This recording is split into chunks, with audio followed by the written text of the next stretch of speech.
the Happy Hour podcast with your host, Joel Fleischman. Hey, welcome to Joel Fleischman's Happy Hour podcast, episode number 14. Today's guest, we have Chad Cook and his brother, Casey Scheel. You guys ready? Let's get to it. All right. Time to talk. Yeah.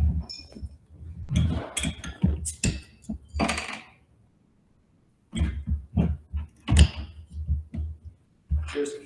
Cheers. Cheers, Today we fellas. got Lakefront Brewery Lager. If you'd like to be our beer sponsor, please let us know in the comments or get a hold of Overturn. You can take care of that, right? As beer sponsor, Overturn? Yeah, sure. All right. Is that legal? To have a beer sponsor? Yeah, it's legal to have a sponsor. No, but that contact me because I'm like 16. You're just hooking up a sponsorship. You're not getting free beer. Yeah. Unless you're asking for a free sandwich or something. Not what happened. Okay, cool. So the reason I have Casey and Chad on today, not only are they my friends, but also we have a long legacy together and we're very passionate about basketball, primarily in our little town of Kewaskum. So today we're going to talk about exciting new venture that us three have undertook as the board of directors. Casey actually has come on as the director of Kewaskum Eagles, an official AAU team. So we're 100% AAU affiliated. So let's just get into that. So welcome, guys. How are you guys doing today? Doing well. Thanks Great. for having me. Yeah, Glad to be here. that's cool. So whatever, let's just go with the first question on my mind is, which Holden brought up, is best Kewaskum basketball player of all time. So a little bit on it. So tell us, we'll go, before we get that, but that's the question. Yeah. Let's go backstory on Kewaskum basketball. We'll do a little history. So Chad, you're probably the historian in the group. Sure. So give us what you know. Okay. Well, that's well, all three guys at the table have played for Kewaskum, so that's kind of an interesting tidbit. Two of us played together. Joel and I played together in high school. Casey played many years after Joel and I, without dating ourselves too much. Well, 92 and 92 and I graduated 06. 06 was my last year. Yeah, so 14 years apart, however that works out. Mm-hmm. Casey came to our games in his diaper, which I vividly remember. Mm-hmm. I do have some old game film of Casey running up and down the bleachers, which is pretty funny stuff. Have to start young. Yeah, you were Get involved. You were born in the gym, literally. Yeah. So a little more on the history. I think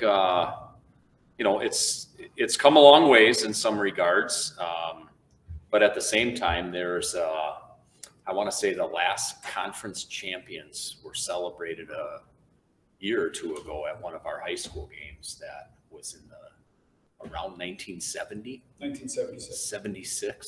Is that right? Yes. Okay. It's a long time ago. Now, at the same time, there's been a lot of high-powered high school basketball teams in the conference. So, but we have had a kind of a storied history of not being particularly successful in the record department. But What was the last year we had a winning record as a program on the varsity level? at least 15 years ago, as far back as WIS Sports will document. I think some of the best records were honestly probably when both of our groups played, would have been around 10 or 12 wins, I was close. gonna say I think my record was 11 and 12, 11 and 13 my senior year. And last year, the 1920 season ended really close to 500, like a That's true. game under 500. So that Still was one of the better teams in the one last of, 30 years. yeah. So And they were still under 500. they right? were, And that's just reality. yep. So Casey, any other history that you want to add to the equation? No, I think back to, just the playoffs. I think my senior year, we won a regional game. We were the 8th seed, knocked off the 1 seed, St. John's Military Academy. And I think that was the first playoff win. That was the last playoff wins prior to last season. Yes. Last season we had a playoff. And I think when victory. we won, it was sometime before that. sometime before that. And you had lost to, you went pretty far. You went to sub. We went round 2, we lost to Port Washington, but that was a game that was back and forth. the whole game. You only won one playoff. We won one playoff game. Had the lead in the late third, early fourth quarter.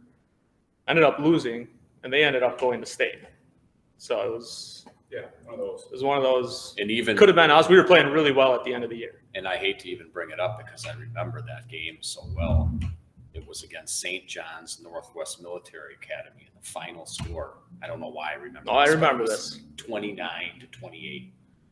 Kewaskum on top, but Both teams just at in the zone the scoring. whole. Yeah. And it was just very slow, methodical.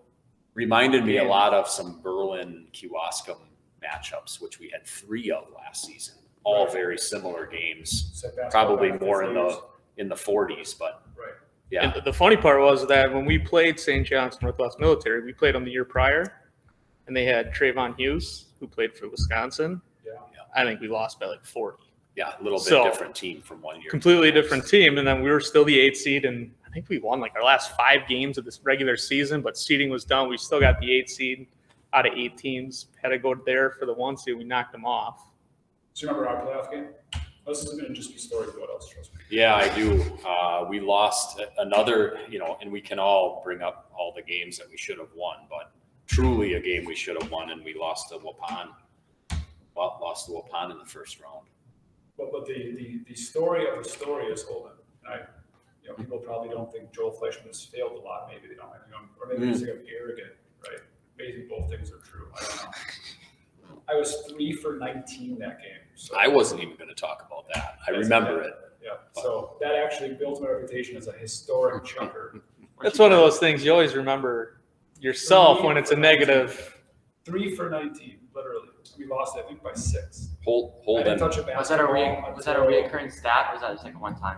I'm positive I never shot that poorly and that many times in any other game. I was absolutely convinced we were supposed to be very, very good, and our record was, I think, just sub 500 or close. Yeah, it was. Yeah. Perhaps above 500. I don't think it was above 500, but it was No, close. we were just under. How come we had success? What? Why haven't we had success? Why didn't we? How come we haven't, like, in the past? We're going to get to that. Yeah. Right. Yeah, we'll talk about why we haven't had success. But we were supposed to be dominant that year. We were favorites to win conference. I was favored to be conference MVP. At that time, there were magazines that came out. There wasn't the internet, so that was our hype. I had 4 returning starters and very good. Chad's a great shooter and different things and whatever. And so I was convinced we were going to go to state because I had no exposure for colleges. I didn't have anybody looking at me much. St. Norbert's, Carroll, or whatever. So I came out chucking and they weren't going in, so I just decided to keep chucking to take us our team to state. When the scoreboard went 0-0-0 and I was 3 for 19, I walked off the court. That's how we wrapped it up. It's amazing how you remember those negative endings. Mine's my senior football year. 6 interceptions in the state semi-final game to go to state against Greendale. Happens to the best of them, right, Joel? It's fall 7, rise 8. That's just what makes you stronger. That's right. There's only one team that's going to succeed. I've always Everyone's told got a kids heartbreak. there's only one team in each division or whatever. There's only one team at the end of the day that finishes on a high note, and the rest of them finish in. Everybody else has got the stories that could have been. Yeah, that's what could have been. Almost everybody. So kind of moving on, let's just talk we'll get to the GOAT, but let's talk about, now we're building this up, we'll get back to the GOAT question, we're not there yet. Is Kewaskum Eagles, right? So what is Kewaskum Eagles? Why did we start this program? There's a Kewaskum youth basketball run by Corey Dogs. In my opinion, very successful, very good numbers. Play 2 games a week on Saturdays. We really developed fundamental skills. Kids are getting better at fundamental skills, which I think was lacking for 25 years. Nobody's fault, just truly focus on the fundamental skills. And then we actually, Chad, I think his class invented a tournament team style basketball, which led to more basketball. So in your guys' opinion, what's the need for the Kewaskum Eagles? Well, I think to start off with, it's just kind of the next step in terms of all we've done over the years. As Joel, you mentioned, the youth program, the KYB program has been very successful. I've been involved in that for a long time already. I don't even remember how many years. And also coaching the high school team. And I think it's just another progression in terms of our development as a program. And, we've had players that have played AAU basketball in the past from our, 4th and 5th grade level kids all the way up through high school. Maybe a kid or two here and there, not mass involvement, but some. And one of my big beliefs and why I'm excited about the Eagles program is it's community based. So we're looking to develop the players from our program, and maybe the level of play won't be as high as you see in some AAU programs, but they're playing together and they're playing together more. Those kids that want to continue to develop their skills and continue to build successes. I mean, Holden, you know what AAU means? Sorry, Chad. no, go ahead. I had no idea. You know what that all stands for? What's the principles of that? Casey, in your words, did you play AAU? I did not. For those not that basketball associated, right? Maybe it's a parent listening or a Holden listening and saying, I don't know what the hell AAU is. Is it All-American? Or Yeah. I don't know. I don't know what it stands for. I don't know what it stands is for. it? I think it's a time to develop your skills. And You know, what is it? Maybe I can help you out, right? So what is AAU, right? Fundamentally, it's a collection. You pay quite a bit of money. right, yeah, You play basically at the end of the spring through midsummer. Otherwise referred to as club ball, yeah. For soccer, volleyball, soccer. volleyball, hockey, Yeah. like club. It's your They club call it ball, club. right? Right, and there's So it's different the levels. community, Yeah, there's different levels from elite, where you have your playground warriors, down to what we want is that community-based AAU. Which is something that's changed a lot over the years. And, some will suggest that AAU ball is watered down. And in some regards it is. Mhm. Back in all of our day, if you were going to play AAU basketball, you went to a gymnasium with 300 other kids in it trying out for one team. And now all of these programs potentially have multiple teams that they're sponsoring and, happy to put a kid on a roster regardless of their talent level. So, Yeah, in regards to the Kewaskum Eagles too, I think it's important to play in the off season. Basketball is not a sport where you can show up in November, pick up a basketball, first time touching one since last game previous year, and expect to be good, especially with your teammates. That it's a sport you have to develop, you have to continue to do it. And I think that's what we're trying to give the program the chance to develop with the team, community-based, with your teammates, those fundamentally skills while still continue to play spring, summer. And I think Kewaskum is a football town to some degree. And parents and players in the community doesn't understand basketball that well. They don't understand why athletes that are very, very good at football can't be very good basketball players, or how that works even. Because in football, they've had great success for many, many years. We have Coach Pitt on here, 20 years of football success. But even before that, when they weren't having success, I don't think we were a football town. And yeah, you lift weights and you go play football, but you don't play football in the offseason. Right. To me, basketball is a craft. It is something that you really enjoy and develop. You're a golf coach. It's so much like golf. Very much so. Yeah, I mean, it's a trained fundamental skill, muscle memory, 10,000 hours, all that stuff that I believe in. And you can't go out for it your freshman year and never played, unless you're 6'8" and can hammer dunk, which we can't at Holden, right, Holden? No. Not too many kids can do that, right? So that's what we need to develop. I believe that that's what the Eagles' mission is to some degree, is to developing these kids to get to play more, now to have fun. And Chad meant that it's community involvement, but it's also, for me, the only reason I'm involved, it's faith mindset as well. We're going to get back to the community. We're going to, I call make of men of others. I forgot what book that was from. It's a make men for others, right? This isn't about you guys. Men aren't about you. Most men are egotistical, and I got all these bad connotations. It's all about them. We're going to teach these young men character building traits that they want to serve other people, including on the court and off. So a huge part of why I'm involved. So I think that's really important. yeah, I think all three of us really share that passion of passing on to kids just a love of the game. And I think that translates all over their life. I mean, it may start with basketball, it may start with fishing or whatever it might be, but those traits carry along with you, into your college life, into your professional life, hopefully forever. That those traits that you develop by developing a love of a game will help you and your family and help you with your kids someday and all of that sort of thing. So, that's, I think, why we're all in it, above and beyond just the basketball stuff. Yeah, I look at the pillars of our program, ACE, attitude, communication, effort. Where does that not serve you well? Right. Right? Where does that attitude, communication? Holden, you've heard that in your life, attitude, communication, effort, right? In different ways, maybe not exactly like ACE, but that's going to serve you well anywhere. Yeah. Right. All right. Cool. So again, the what of this, it's a U11, U13, U15, U17, which means we're going to have an elementary school team, middle school team, JV team, and a varsity team. Yep. Right. So really cool too, community connection. You can associate yourself as an Eagle. We're backed by the KYB. We back the KYB. We back the high school program.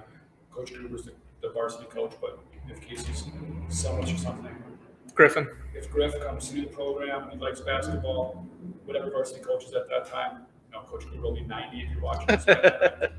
But if Coach Gruber's still there, whatever coach will always back the high school programs as well. So it's about bringing that level of effort and energy into it. I think a lot of it, and we haven't hit on that, and you guys are nicer than me, there's a lot of negative connotations about many programs. And shout out to Joe Chapman, because I know he's not one of them. I know many other local AAU teams are not part of that. But for people in Kewaskum, it tends to be very high priced. It tends to be disorganized. It tends to be far away. So you're traveling a lot. You're paying a lot of money. And they don't really, it's not disorganized. They don't focus on the fundamentals. They focus on gameplay. Mm-hmm. They just run out of time. They're just trying to get 7 or 8 or 9 tournaments. We're going to only get in tournaments for check where we're at. It's just going to be a heat check. Yeah, a lot of those, I think other programs are more of a showcase. Absolutely. For certain players. Like, hey, this is your time to show these recruiters. If you want to go play college, this is your time to kind of show and do that, because that's when college coaches are doing their recruiting. Right. It's the spring and summer. Because otherwise, when we're playing in high school, that's their main season. They're not getting to all these games. More, and that's what they're selling them on. And that's what they're selling them on. We have a completely different mindset with the Kewaskum Eagles, where it's just to make our program better. Yeah. And if we right, and I mean, if we have that talent where they can go play college, great. Let's get them, that exposure. But I think first it's got to be community based. And it's Kewaskum based. If we're shorthanded, we're going to get kids from outside other communities, but we start first with the Kewaskum kids. We're a selfish program that way. Yep. All right, cool. You got any questions how this works now? You understand it a little bit more? No, makes sense. When's it starting? No, it makes sense. Mr. Shields, like that's it. I says, does it make sense? And you're like, do you have any questions? Yeah, okay. We're past it. When is it starting? This is live bullets, so with COVID, everything's crazy, but we are absolutely rolling it out this spring. We might be forced to start it earlier, but it looks like there's going to be a season. Signs look good. Do you have the coaches of each team prepared? We're looking for 4 different coaches. We have a few that we've interviewed. I don't think we have any commitments to announce on the pod. That's Mr. Scheel, Casey's role here, to line up the 4 coaches. So yeah, we're actively looking for coaches. There will be non-parents. I think that's really important, no matter how good the parent is as a coach, to learn differently, right? Yeah.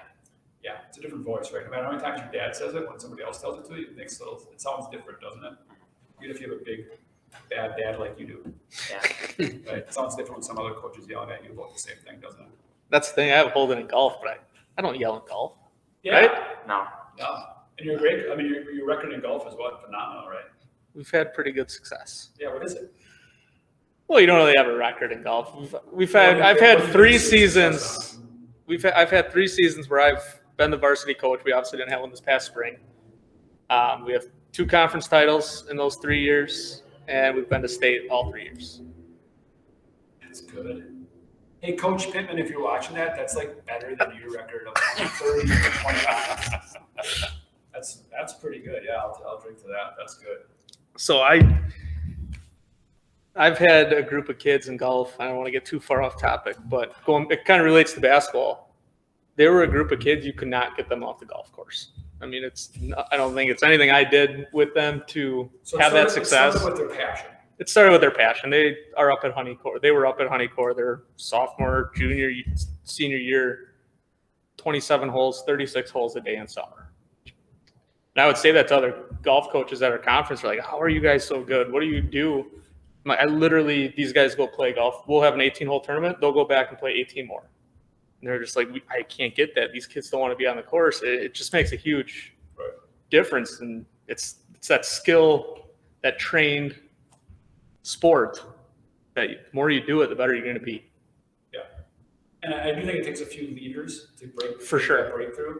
The one or two kids that push the other kids to do it. Yeah. Like they love it, but they also say, hey, we are going to go 36. And it helped. Really? Yeah, we're doing it. It helped too because I had siblings. So it started with Sam Slosher. He was a senior. Jordan Carlton was a junior. They both had younger siblings that were freshmen at the time, so they were going up to the course with them. That group of friends started getting connected. They started going more. Just trickle down effect. And I think the reverse thing is true, which is the problem. We call it, Chad and I have talked about it a lot, the reverse side of the mountain. When your program hasn't won in 30 years, we've had outside people come into our program for basketball. They're like, the effort's not there, the motivation's not there, the leadership's not there, because they haven't seen what that looks like. They haven't seen what effort looks like and commitment. And liking basketball versus making basketball a passion and something you're going to maybe sacrifice other things for. For sure. Right? Like you have goals, but so the backside of the mountain is really hard to climb. Once you're there, it's actually pretty easy to be. It's easier to maintain than to get the backside of the mountain. That backside of the mountain is going to kick your ass.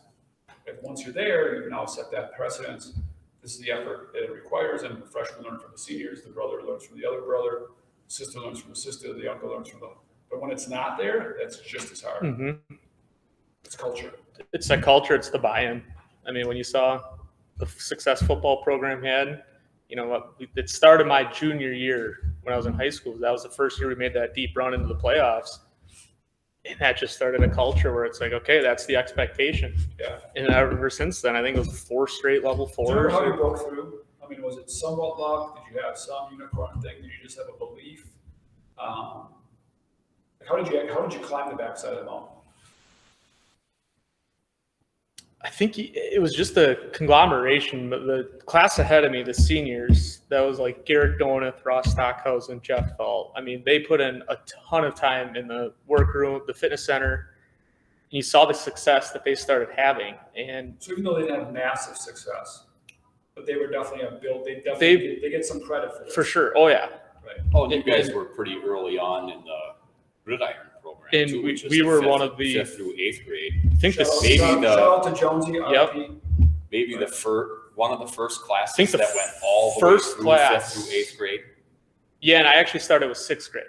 Yeah. So, but one of the first groups that started at that youth level to get it all the way through, and it just, we had that culture where everything was kind of continuous of, the coaches at the youth level and the freshman level were doing the same things at the varsity level, and it started clicking. And once you started winning, it just made everything easier. Yeah, so that top. You got to that top, you start winning, and all of a sudden it's like, okay, we are really good. And this is what we do now. Yeah. And you're talking to the freshmen like, this is what we do, boys. Yep. This is the path. But you have to carve that path. We have talked about that too. That first class, that first business entrepreneur, whoever that person is or whatever organization is, cutting that path requires 10 times more work than the path that's been cut. And those teams, like again, even if they didn't do well, I don't know what their names were, Stockhausen. Yeah, Garrett Donath. Yeah, Garrett Donath. I mean, again, they deserve a lot of the credit. And again, they're just young guys at the time. But again, that's a big deal. It's a big deal. I think they'll probably still remember that there were life lessons. Oh, yeah. All the way through. It's always fun. You get back together with that group of guys, and that's the first thing you talk about. Right. I swear I was going to talk about COVID, but when you cancel programs, it's the first thing they talk about, right? And I had somebody email me. They basically just told me to shut up about sports, and it's God and school and family first, and that's it. Right? Basically, COVID fourth, I guess. And I appreciate that because that person just isn't a sports person. So I don't mind that. I didn't take offense to it. They might have took offense to me, but it's their opinion. And I get it. The perception is, hey, sports aren't everything, right? We're just a bunch of jocks. But for people that connect with sports, it's not. It's beyond sports. It's bigger than that. Yeah. Yeah. It's how we connect. It's how we relate. It's how we. Friendships, the relationships you build. it's just kind of how our brains are wired. I don't know how to say it. Yeah. All right, so back to Kewaskum topic, back to my original question that we all are here for. So the Kewaskum GOAT, right? All-time point leader is Matt Parent, your class 06, right? Who? What's his name? Matt Parent. That parent. Matt Parent, still, he started his freshman year. Yep. Right On away. Varsity. Started. On varsity. Yep. Big guy, 220, Jack still is. How tall is he? What? How tall is 6'3". 6'3" or so. Yeah, yeah. Still plays basketball. I've had him speak with the youth kid before, and he says, somebody break my record, I don't deserve it. Humble guy, but also he's honest. He's like, somebody break my record, get this done. So that's out there for anybody that wants to go get it, right? But it takes effort and commitment to do that. So there was a really good guy that averaged, when he was averaging 30, who was that? Larson? Yeah. Craig Larson? Brian or Brian Brian Brian Larson. Brian Larson. I was going to say Brian Larson, certainly in the top couple players, 2 or 3 players. And I don't know if there's, I mean, the record books are not real clear. Again, you have a really strong program. They're not real clear, but I had heard he was high 30s. Yeah, the other guy Do that you know the all-time single game record? For some reason, 43 sticks in my head. it might be Larson. I think it was Brian Larson had like 42, 43, somewhere in that. One of the other first names that came to mind, which goes even quite a ways before Brian Larson, would be Clark Eichstead. Yeah. Never got to see him play. He would have been one of the guys from the early 70s, probably. Yeah. But The Tony Butchlick era. those guys will tell you that he was probably the best ever in Kewaskum. Yeah, and it's hard for me to relate. That's like saying Bob Cousy's the best. Yeah, ever. yeah. It's a different era. Yeah. Well, I'm even So- worse than you guys. I mean, I don't even remember you guys playing. It's like saying that. So Yeah. to say the GOAT, it's Yeah, that's all hearsay. that's really. all It's hearsay. all And generational. I mean, my first thought would have gone to Matt Parent just because I played with him for all 4 Yeah. years, and I mean, he could score 20, 25 a game, and Right. just having that scoring record is- Felix has got to be in the conversation. I mean, he was first team all conference. Yeah. And second team all conference, is that right? Probably. Yeah, Mark would have had a couple of years in that He was over category. 20 points a game, Sure. multiple years, I believe. Yep. I think that's somewhere in the conversation. I think you certainly must be in the, what No. were you first team? I don't think I ever was first team for basketball. Well, you definitely are not. No, I wouldn't even put myself near the top. Well, there aren't that many guys in that first Yeah. team. We had a lot of years with second team honorable mention guys, but Still there. Honestly, without a winning record, it's hard to have. Yeah. right now, off the top of my head, It's very hard to have a first team. Again, if any youth is listed, if you want to play in college, if you want to be first team all conference, which is almost right mandatory if you want to play small school, not first team all conference, I don't think college is going to look at you. You got to have a winning record. Yep. They're not the 5 kids out of all the schools. There's probably 2 of them on one team. They're going to look at who won conference. That's going to get 1 or 2 kids right there. There's only 3 spots left. If you have a losing record in conference, man, you'd have to be a special kid. well, And you'd have to be a historically special kid. If you want to be a first team all conference, you probably got a winning record. It's got to play out. I mean, Chad, you would know that better than me. yeah, we're talking about guys that, scored or averaged 20, 30 a game. That's coming out and doing that every single night. I think everybody sitting at this table did it every now and then. Yep. 30 points a game or 20 points, 25 points in a game. But to do that every night is a different kind of player. Well, a little bit about me. I averaged 20 points a game my junior and senior year. Now, huge asterisk. We had a run and gun style. Thank you, Coach Westfall. So we got a lot of 3 for 19, got a lot of shots off, no doubt. But I remember my junior year, Mark Felix was a year older than me. He said, hey, his first team legit all conference. And he just said, hey, wait next year. Everyone's coming for you. Yeah. And I'm like, whatever. And I will never forget the first conference game or 2. And, I beat my guy, and there's 2 guys waiting. I'm like, oh, that's what he meant. Yeah. And yeah, then to put 20 points up a night when there's 2 or 3 guys hanging on you every time you touch the ball. Yeah, you got to get good. You got to be special. Yeah, and if you think about the conference Kewaskum's been in, there's been so many successful teams in conference that have made runs to state.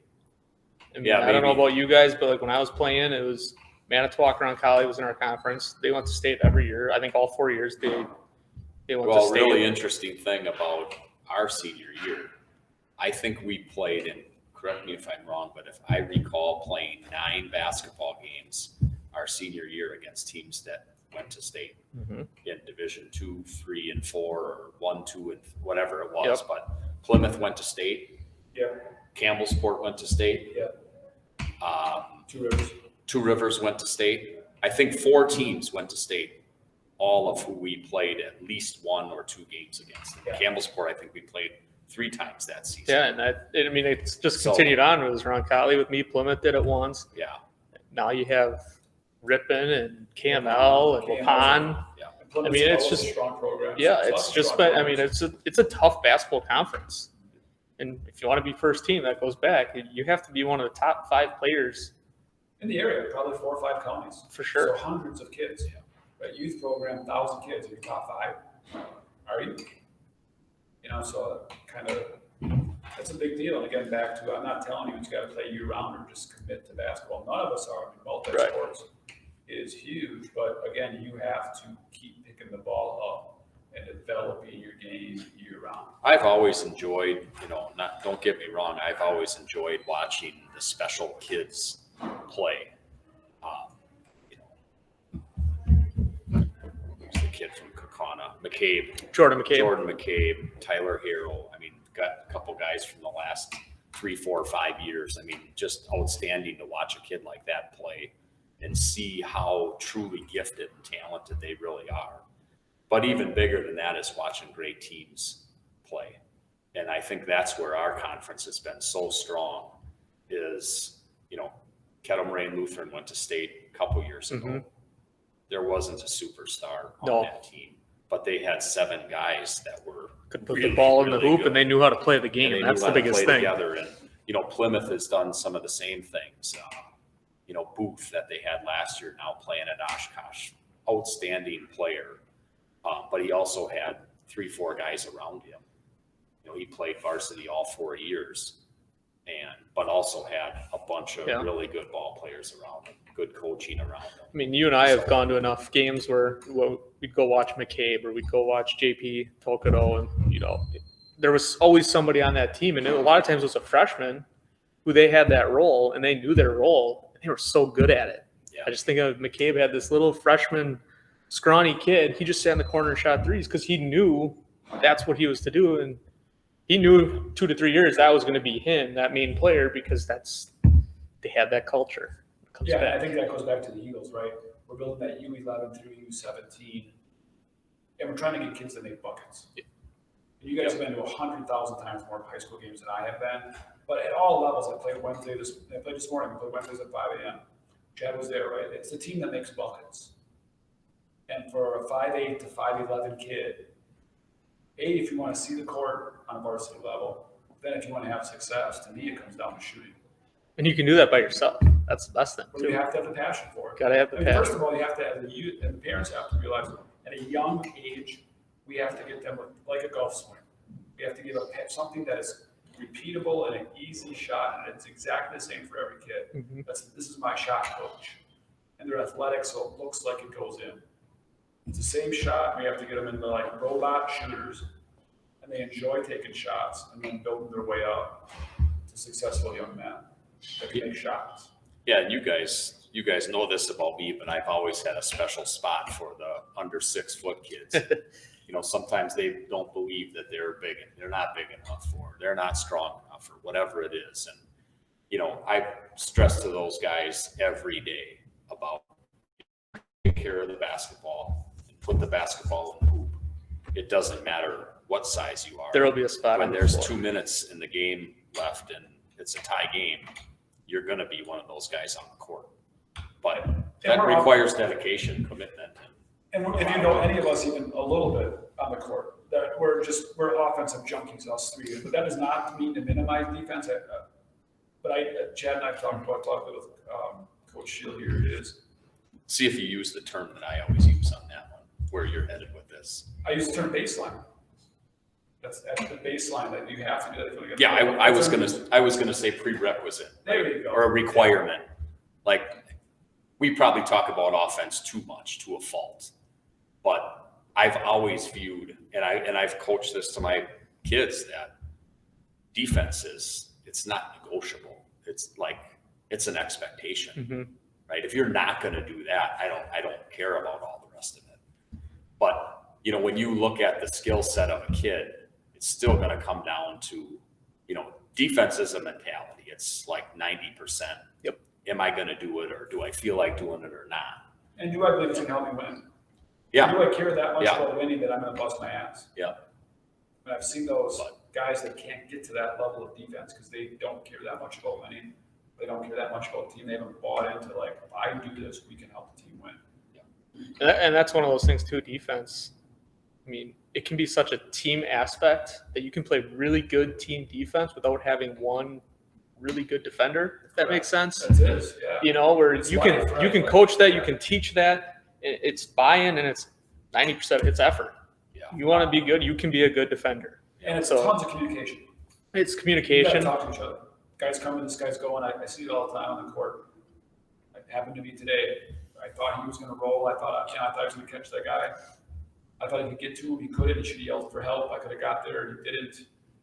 It's a lot of communication. So, but you have to teach communication skills. It doesn't come natural to kids, heck, even adults, right? So, but if we can get them talking at an early age, I think that will help them in business and life too. They're used to opening their mouth and having a say in an intense environment. Right. Because burning fire, you got to talk more, not less. About having anybody to do that, because you're so thought focused on what I need to do. So slowing that brain down enough to talk is huge.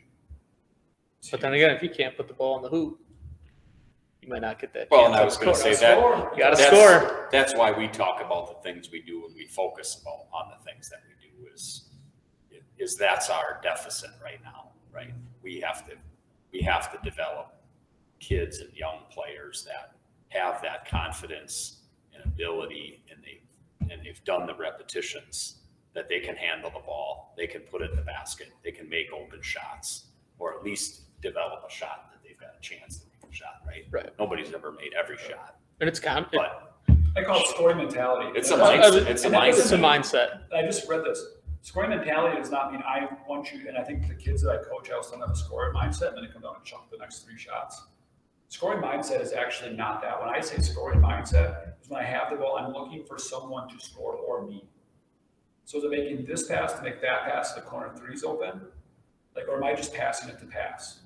In fact, it's not even about you a lot. Like, are you ready to shoot on behalf of your team? That's something Like, that's that the best shot we're going to get. I'm taking it Readiness right is a huge we have thing. to continue being better teachers about that aspect right there, because so many times a young kid hears that right. and it's, oh, I have to jack up a Right. shot on this possession. No, that's not really what that means. Basketball IQ. Yeah. Just knowing what's a good Yeah. shot, what's not a good shot. Too many times I watch high school sports and a kid will get the ball at the top of the key and, you know, they look at it, it's like, shoot the ball, you're wide open. And 6 passes later, he'll take a 25-foot contested Right. shot. You know, it's knowing what's a good Or shot. take a Because, fadeaway 8-footer. It's like you had a wide. you know, in some programs or coaches will say, you know, they've got that, you know, we're going to 5-7 pass minimum before we get a good shot. But it's knowing what is the best for you, what's the best for the team. Right. And then it goes down to, you know, I do think all great scorers, you guys have been pretty humble, but you guys are great scorers and are good scorers still, even at an older age, is you got to believe sometimes too. You know, you watch NBA or college kids or good high school kids, you know, you're double team the best of the best. I don't care. Mm-hmm. I'm getting this in the bucket right now. I was just talking, you know, for those that can't tell, sitting down, I'm all of about 5'9". I was just talking to a buddy of mine from Marshall, another historically great basketball program. And we were just talking about this the other day. And when we walked out on a basketball, you know, we were just talking about differences in kids and differences in teams. And when we walked out on the court, probably every night, whoever I was matched up against was 6 foot or even bigger. Tom Kuplik from Sheboygan Falls was 6'3". Well, that was the logical matchup. I never walked out on the court and thought anything about the fact that he was 6 inches taller and had a wingspan that was 10 inches longer. I never saw that. Never saw it. it was a reality, but you can't beat yourself up before you even step on the court. No, you have to think you're the best. I mean, I think it goes back to golf, right? You got to think you're going to shoot low. Borowitz, I love the lessons of Borowitz. Walking. Who's Borowitz? Ryan Borowitz, another guy that we've worked with locally. He's a Green Bay guy, played for UW Green Bay. Plug for him. I mean, probably the best shooting coach in the state of Wisconsin, easily. Just outstanding. I'm not sure anybody would debate that. Yeah, I don't know why you would. He has his own facility, and it works with kids. He's obviously given back a ton. That's his life, is teaching kids to shoot a basketball. And there's probably nobody that does it better. But one of the things that I took away from him and almost kind of chuckled was, I think all of us were, well, maybe aside from Joel, we're pretty humble about our abilities, right? It's fair. But there was no question that when you walked in the gym, when you walked on the court, that, in my mind, I wasn't going to go blabbing it all over the crowd, but I believed that I could shoot a basketball better than anybody else in the gym. In gym and range, right? Yeah. And that was, and he said that, like, no matter what gym he walked in, he was a freshman trying out for the varsity. When he walked into any college game, that was his mentality, was I am the best shooter in the building. But that only comes from reps. Yeah. And then it's it's that mindset of a scorer, like the belief, you have to visualize, and that every shot you take, you expect yourself to make it. You're not like, I hope it's close. And that's something I always struggle with kids is, and I've even lectured on this, that, sometimes I think I just hope this hits the rim. I don't want to shoot an air ball, or I don't want to embarrass myself. No, we're like, when we take a shot, A, it's a good shot, and B, it's going in. Like, I believe every shot is going in the basket. Otherwise, I wouldn't have taken it. You can't do that with 8 practices in and I haven't touched the ball all year. No. Like, you can't do that. I mean, I remember at some point in my life, 8th grade, 7th grade, 6th grade, my 5th grade year, I was not like these guys, they're athletes. My 5th grade year, I had to play 30 seconds a half. You know how much I played? 30 seconds a half. I said, next year, I'm not going to do that. I just made up my mind. I practiced hard. But at some point, I remember consciously saying, I'm going to shoot these shots until I will never miss in a game. Yeah, Joel was one of those guys that would spend the summer, like, doing the Mikan drill in his driveway. You might drive by, or, you're going to Campbellsport or Fond du Lac or something. And, let's drive by the Fleischmans. And there he is out there, what's he doing?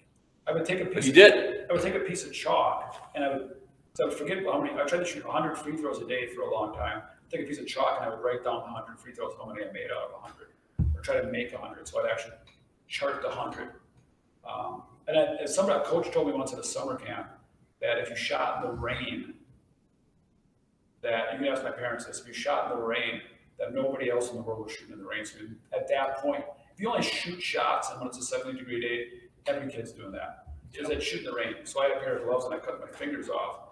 And they said when it was pouring out, I'd be like, well, I gotta go shoot. They thought I was absolutely nuts. Now I had an advantage, right? My brain kind of works that way. I'm a competitive guy. I had 2 sisters that lived in the country. So I didn't have any friends that, close that I could hang out with. So that's what I do. I go shoot in the rain. But when I got in the game and it was an 8-foot shot, I really didn't think I was ever going to miss. Like, to this day, I'm the most shocked guy in the room when I miss a shot. I literally cannot believe it didn't go in. Like, I have no idea what I did wrong. Like, are you kidding me? That's the dumbest thing that ever happened in my entire life. And I'm an old basketball player, but I truly believe that. I'm like, no, that's going to go in every single time I shoot. But that's a lot of reps. And again, I didn't have massive success, but that's kind of what it took. And what we're going to try to do with the Eagles, you can't get sick of the fundamentals. And a lot of AAU programs, they just don't have time to teach it. So when you walk on the court, and our goal, kind of back to the high school philosophy, fast-paced, slow-paced, different coaches. Coaches want them to handle the ball, make shots, be committed, love the game. And our goal is to prep them for that. And that helps in life. Yeah, it definitely has to be a partnership with one another, helping each other out. We're there for them. They're there for us. Right. To just build that program. All right, well, we always do the Tim Ferriss questions, right? Yes. It's probably that time in the show. Fun. Right, so we've had good luck with the billboards. I don't know about this group. We'll do the billboards. We need a billboards tradition now. Yeah, we got to start with the billboard, and then we'll see if it goes any further. So Good. we've asked the last few guests tradition, as Helen would say. You got one billboard, you can put anything you want on it. Make an impact on the world. What are you putting on? Got it, Casey? I'll go ahead. So mine, I'm a golfer. I'd have a picture of a golf hole on it, but then there would be a saying, there's more than one way to success. And in golf, I use that with my golfers, that you always have a choice in shots. Whether that's, are you going to take driver and be aggressive, or are you going to take iron and just put it in play off the tee? Are you going to chip it, or are you going to putt it? So there's a lot of things that I relate. That's my, the different ways, or, you could have a picture of a road. So there's many ways you could do it. I look at my career path and didn't necessarily take the, straightforward path to get to be a teacher. Went to Marquette, got a business degree in finance and marketing, decided I'd like to be a business teacher, got my teaching certificate the year after that. So there's different ways you can do things, but, I like that visual of a nice golf hole on a billboard. That's awesome. So we're so much alike. I have an English degree to be an English teacher, and then I have a business minor to get into business. See what we did there? Right? Maybe, yeah. Like that's an interesting path. You're Right? gonna be an English It is. teacher first. Yeah, absolutely. Yeah, I never wanted to work at the lumberyard. I hated it. When I was your age, I would tell everybody I will never work at the lumberyard. I will never live anywhere around here. I will never go to college in Oshkosh because every of my friends went there. Everyone in Kewaskum goes there, and I went to Oshkosh. Obviously live around here, and obviously work at Drexel. So. But that is the Harvard of the Midwest. Yeah, it is. So- Well, that's what I knew. I was accepted to Madison, actually toured it, and was like, the next week I just ended up hanging out. in You didn't like Oshkosh Madison? so much. What? You didn't like Madison? It was too big for me. I didn't connect with it. I had never been to a college in my life. Yeah. Besides basketball camps. So I toured Madison. I'm like, oh, that's cool. It's big, whatever, a lot going on. I was kind of geeked up, but I went to Oshkosh and I was like, this is definitely not high school. So I just thought it was like high school north. And no, I just connected more with Oshkosh. I'm like, this is better for me. So you just go, for those of you looking for college choices, you kind of go where you feel comfortable. In my opinion, it's not so much about the other stuff. So that's good. That's good. No, that's the road to success in a true thing. Mm-hmm. There's different paths to success. It's more than one way to success. More than one way to success. You could have a lot of different sayings on that billboard to kind What do you of like? mean Yeah, what one- that is. one You know, saying, there's- yeah. but there's- let people think about it. Yeah. More than one way to success. Yep. Awesome. Thank you, Jeff. Yeah, I think I have something that resonates with me. I think I would have a billboard. Maybe it would have to be electronic so that I could change the visual or the language. But again, I'm kind of a visual person too. Went to UW Milwaukee for architecture and have always been kind of along those lines. Everything is visual, creative, that type of thing. But I think something that resonates with me would be having an image of like an old guy passing something on to a young guy, whatever it might be. And that's where the imagery would maybe change. But just whether the message was pass it on or forward, that we have You get one. Holden, you get one message, right? Holden, this isn't like maybe. okay, all right. This isn't, I put a few messages on there where this or that. No, it would just be one. All right. One message to change the all right. world. Everyone can see it. But have your name on it. Jack Hook tells you do this. No, I don't need it to have my name. Or whatever, Yeah. right? Yeah. Right. No. Yeah, so that's really what, in essence, what it would be an image of an old guy passing on a trade or some sort of passion to a young kid. No words. Probably wouldn't need to have any words. Yeah. That's really open-ended. That's really. That's our first- like an that's our artist. first That's a one. first. Yeah, that's okay. I like it. I guess that's crazy. It's good. What do you like, masonry? Could be in. Well, that's what I mean. The message is It can be about anything. passing it on from generational knowledge or wealth to another is kind of what the You're message trying to is. say pass it on. Isn't that already been done? Pass it on. I don't know. I don't They think over pass it on. I think it's up for interpretation. Okay. Oh, yeah. Okay. Good. We're leaving it out there somewhere. All right. We got one last question. I'm not going to go on. My last question that's in my head. All right. We talked a little bit. This has been like super jacked up, right? Intentionally. We're talking about the Kewaskum Eagles today. but obviously 3 major local jocks in the area. No debate about that. If you don't know what a jock, you know what a jock is? People say jocks anymore. Hold on. No one really says jock. Tryhards. You say athletes. Athletes. An actual athlete. You say, oh, he's an athlete. Yeah, in a sort of condescending Or way. if a guy's good at football, you're gonna Football say guy. he's not a good football player. You're just gonna say, oh, he's an athlete. Yeah, you just throw them all in the bucket of athletes. Yeah. So we mean an athlete. If a guy's good at soccer, he's gonna be an athlete. Well, if he's good at football too. My daughter Macy, hi Mace, she never watches this, but she calls them football guys. Football guys? Yeah, she's like, football guys. Oh, Like, like they stink, Big they don't comb brutes. their hair, even if they're a basketball player, they're still football guys. they wear a flannel shirt. Yeah, just a general genre of football guys, right? They talk about Madden, gutter voice, like you kind of know a football guy. She doesn't love football guys. Don't ask her if you're a football guy. Her brother is a football guy. Not her older brother, younger brother.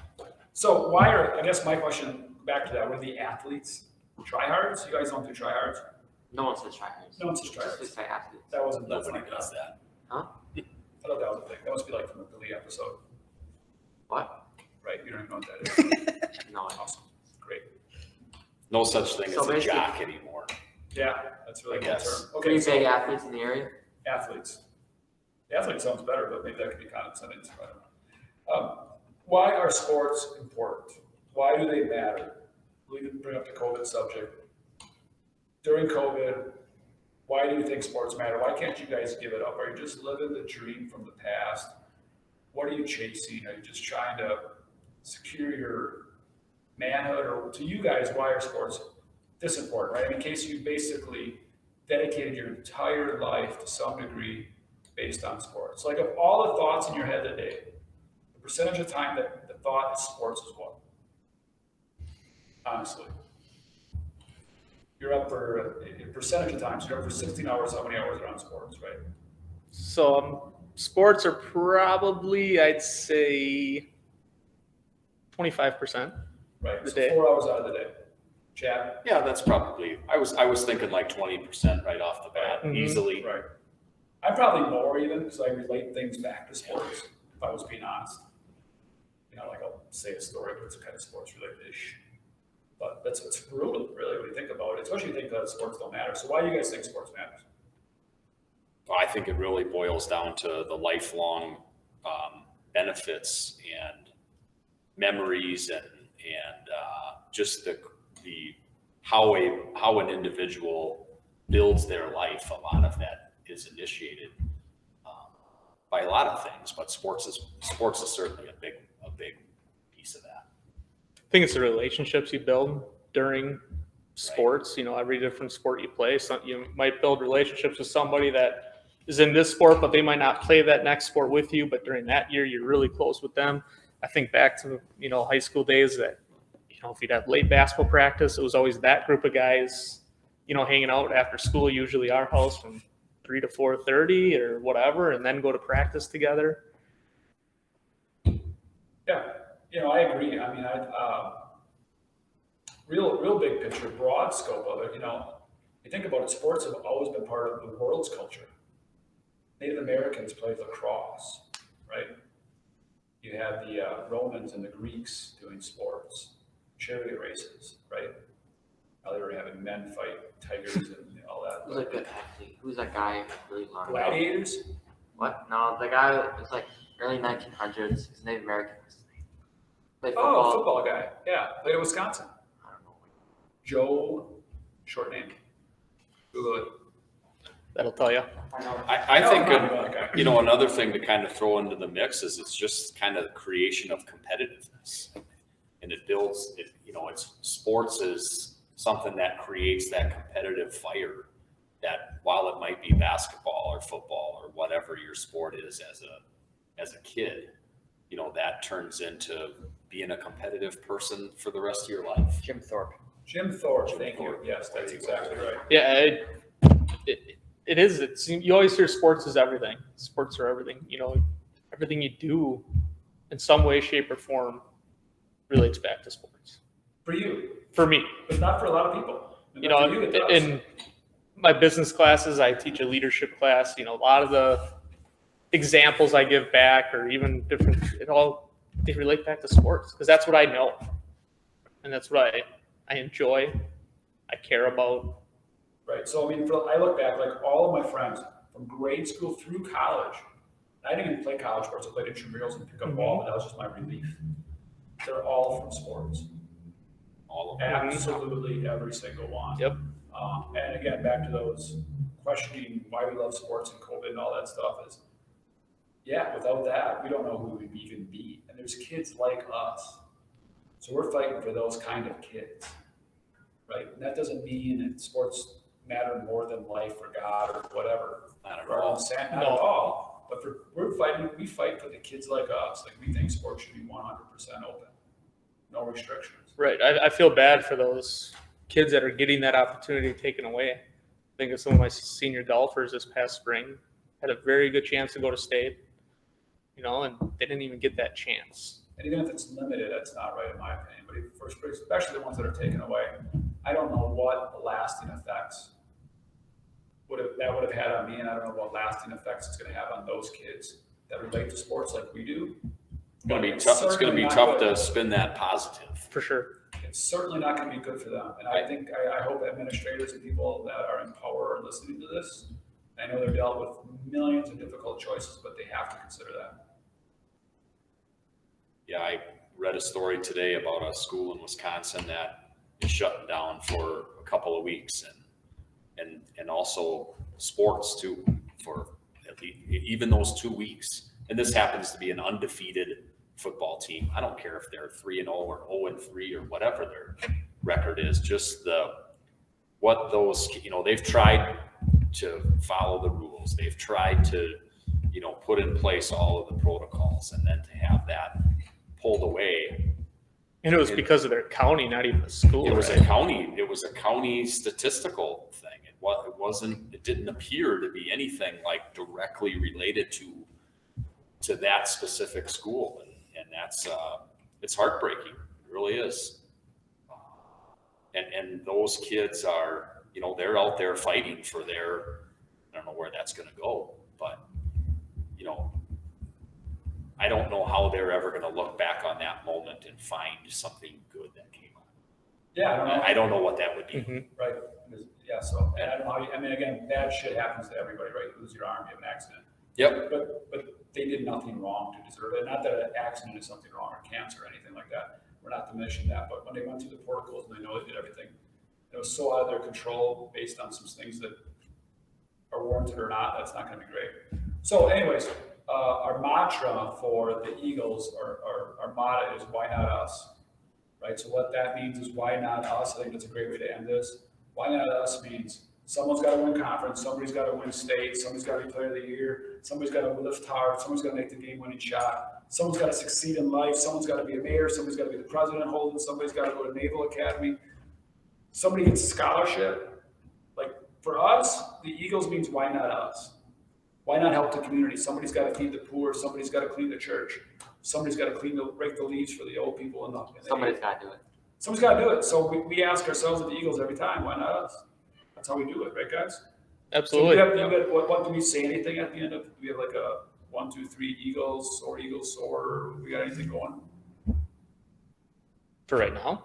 Yeah, what are we gonna end with? Like 1, 2, break Eagles, or is it soar Eagles, fly Eagles high? That's usually your deal. Yeah, kind of the marketing guy. So, all right, that's how we're gonna end it, guys. Thank you for coming on. I really appreciate it. Go Eagles. Hey, go Eagles. Thank you. Thanks, guys.